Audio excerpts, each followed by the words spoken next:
بسم اللہ الرحمن الرحیم بسم اللہ الرحمن الرحیم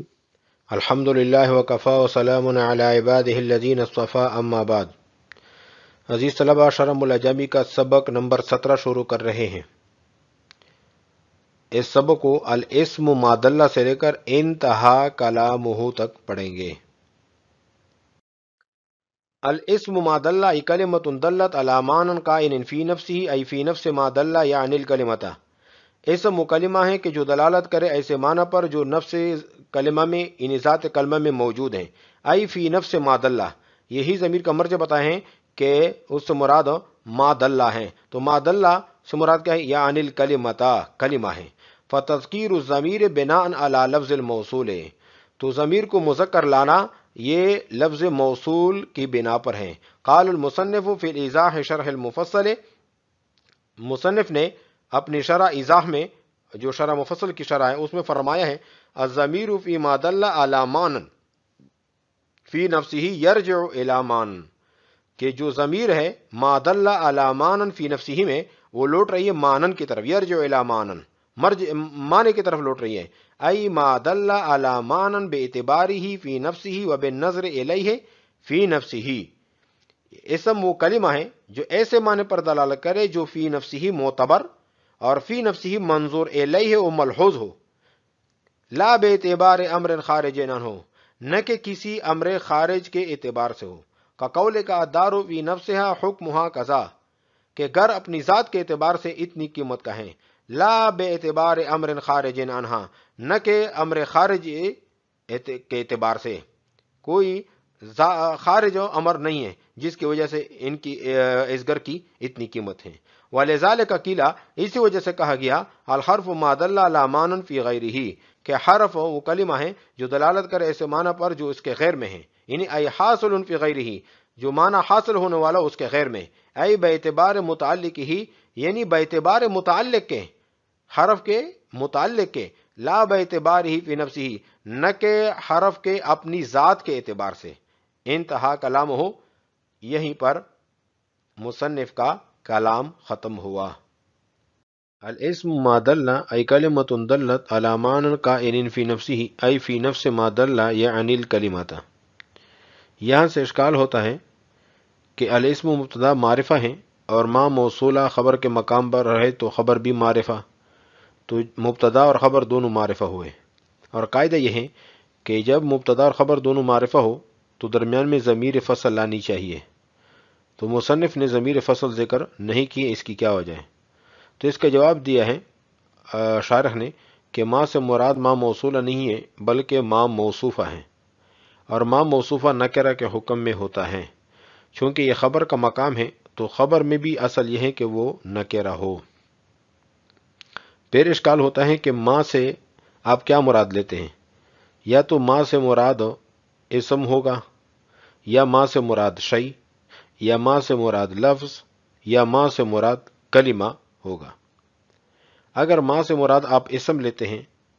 تو پھر اخذ المحدود فی الحد لازم آتا ہے، جو کہ دور کو مستلزم ہے اور دور جو ہے باطل ہے۔ اگر ما سے مراد جو ہے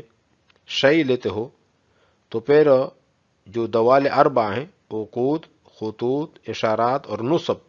اس پر آپ کی تعریف صادق آئے گی۔ اسی طرح دیوار پر لکھا ہوا زیدن، اس پر بھی یہ آپ کی تعریف صادق آئے گی۔ اگر آپ ما سے مراد لفظ لیتے ہیں تو پھر زیدن قائم،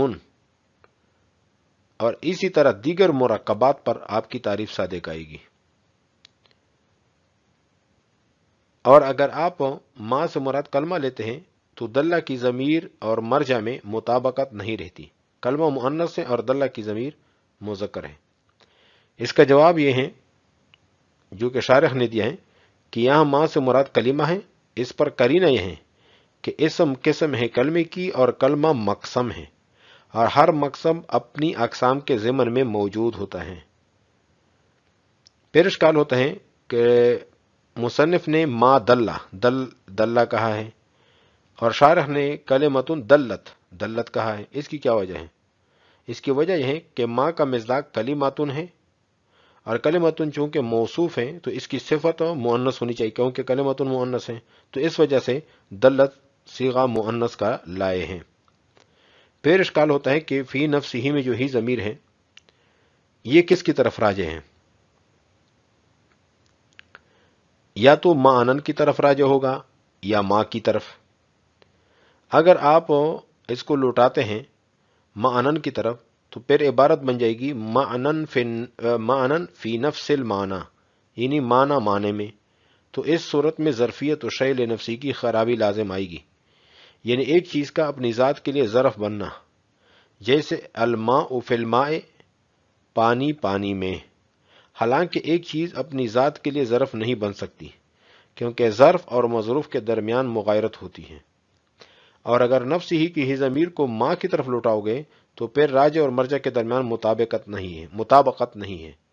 کیونکہ نفس ہی کی ضمیر مذکر ہے اور ماں عبارت ہے کلمے سے، اور کلمہ مؤنث تو ماں بھی مؤنث۔ تو جواب یہ ہے کہ دونوں کی طرف لٹا سکتے ہیں، معنن کی طرف بھی لٹا سکتے ہیں اور ماں کی طرف بھی لٹا سکتے ہیں،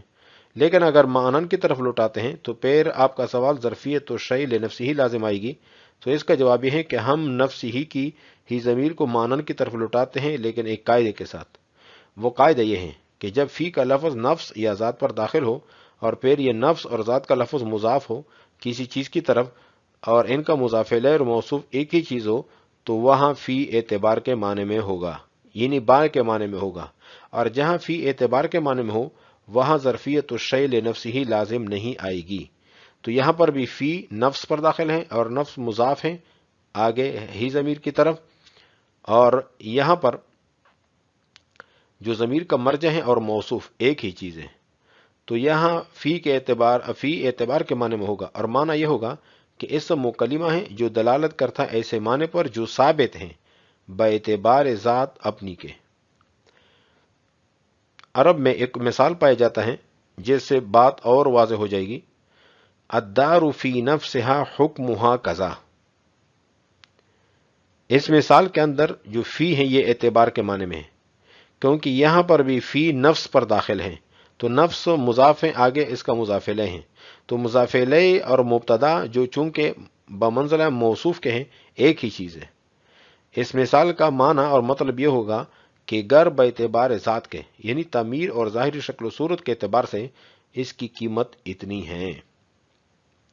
اور اگر فی نفس ہی میں جو ہی ضمیر ہے یہ ماں کی طرف لٹاتے ہیں تو پھر آپ کا سوال تھا کہ راجع و مرجع میں مطابقت نہیں ہے، تو اس کا جواب یہ ہے کہ نفس ہی کی ہی ضمیر کو ماں کی طرف ہم لوٹاتے ہیں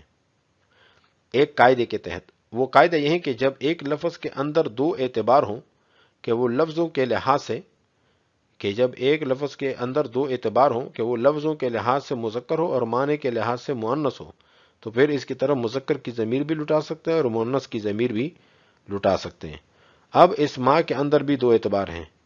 یہ لفظوں کے اعتبار سے تو مذکر ہے کیونکہ اس میں تانیث کی کوئی علامت نہیں ہے، اور معنی کے اعتبار سے مؤنث ہے کیونکہ اس سے مراد کلمہ ہے اور کلمہ جو ہے وہ مؤنث ہے۔ الاسم ما دل ای کلمۃ دلت علی معنی کائن فی نفسہ ای فی نفس ما دل یعنی الکلمۃ، اسم کلمہ ہے کہ جو دلالت کر ایسے معنی پر جو کلمہ کے ذات میں موجود ہیں، ذات کلمہ میں موجود ہیں۔ ای فی نفس ما دل، یہی ضمیر کا مرجع بتائے ہیں کہ ما دل کی طرف راجع ہیں، اور ما دل سے مراد کیا ہے؟ الکلمہ۔ فتذکیر الضمیر بناء علی لفظ الموصول، ضمیر کو مذکر ذکر کرنا یہ لفظ موصول کی بنا پر ہے۔ یہاں پہ اشکال ہو رہا ہے کہ یہاں پر تو ما موصوفہ، پہلے الاسم ما دل میں ما موصوفہ قرار دیا تھا مصنف نے، یعنی علامہ جامی نے تشریح کی تھی کہ ما سے مراد موصوفہ ہے، اور یہاں پر لفظ موصول کا ذکر کرتے ہیں۔ اس کی کیا وجہ ہے؟ تو اس کی وجہ یہ ہے کہ علامہ جامی نے اس بات کی طرف اشارہ کیا ہے کہ ما موصولہ بھی مراد لے سکتے ہیں اور ما موصوفہ بھی مراد لے سکتے ہیں، تو اس میں کوئی قباحت نہیں ہے۔ اس پر ہمیں متنبہ کیا کہ ما موصوفہ بھی مراد لے سکتے ہیں اور ما موصولہ بھی مراد لے سکتے ہیں۔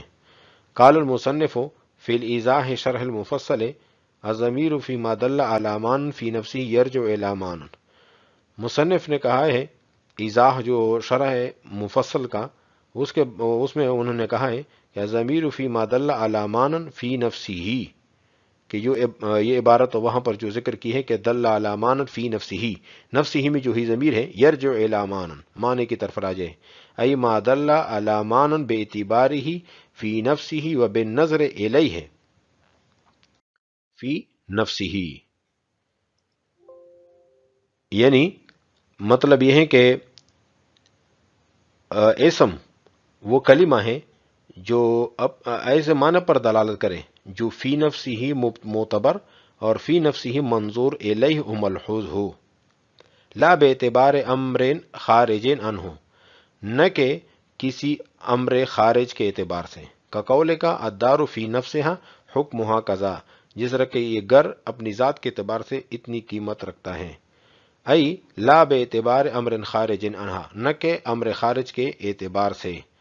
ولذالک قیل الحرف ما دل علی معنی فی غیرہ، اسی وجہ سے کہا گیا ہے کہ حرف وہ کلمہ ہے کہ جو دلالت کر ایسے معنی پر جو اس کے غیر میں ہے، ای حاصل فی غیرہ، جو حاصل ہونے والا ہے اس کے غیر میں، ای باعتبار متعلق ہی، یعنی جو حاصل ہونے والا ہے باعتبار متعلق کے، حرف کے متعلق کے، لا باعتبار ہی فی نفسی، نہ کہ حرف کے اپنی ذات کے اعتبار سے۔ انتہا کلامہ، یہاں پر مصنف کا کلام ختم ہوا۔